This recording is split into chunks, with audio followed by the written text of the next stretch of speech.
আসসালামু আলাইকুম গাইজ, কি খবৰ আপোনালোকৰ? মোৰ হাই আৰু ফাই লগতে সকলোলৈ ঈদ মুবাৰক। আৰু আজি জুম্মাবাৰ, মই এতিয়া বঢ়িয়াকৈ নমাজ পঢ়িব যাব ওলছোঁ। আমাৰ ল'ৰা মানুহ কি আৰু থাপাৰ মাৰি দিলে কাপোৰ পিন্ধা হয়।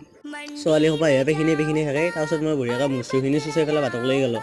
যাই পেলাই লগ পালোঁ ৰেকিক। তাৰপিছত দুইটাই একেলগে খোজকাঢ়ি যাই আছোঁ। তাৰপিছত যাই পেলাই আকৌ এখনতে মই এখনৰ গাড়ী পালোঁ। মই গাড়ীখনতে উঠি আহিলোঁ। তাৰ চাইকেল লৈ আহিব দিছোঁ। তাৰপিছত আহি ফাইনেলি আমি মছজিদ পাই গ'লোঁ। এইটোৱে আমাৰ মছজিদটো, যাৰ নাম বগচলা জুম্মা মছজিদ। তাৰপাছত মই বঢ়িয়াকৈ ভিতৰলৈ সোমাই গৈছোঁ। যাই ৰৱানাই চিধাই গৈছোঁ টেপক লৈ। যে টেপত যে উজুটো কৰিছোঁ, কৰি পেলাই একবাৰ মছজিদটো দেখাইছোঁ। যাৱা হেৰি ঈদ উল ফিতৰৰ মালা এতিয়াও সলকাৱাই নাই। তাৰপিছত আহি চেণ্ডেলযোৰ শুকাই বাৰাণ্ডাত দিছোঁ। আকৌ মছজিদৰ ভিতৰত এলাও নাই আকৌ মোবাইল। তাৰপিছত ফাইনেলি নমাজ পঢ়া হৈ গ'ল।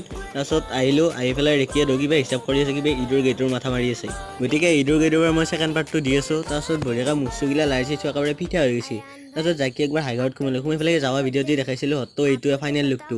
তাৰপাছত বাটক উল্লেখি দেখা পালোঁ এজন বুজৰুক, তেওঁৰ লগত অলপ কথা বতৰা পাতিলোঁ। গতিকে সকলোৱে ঈদৰ শুভেচ্ছা জনালোঁ আৰু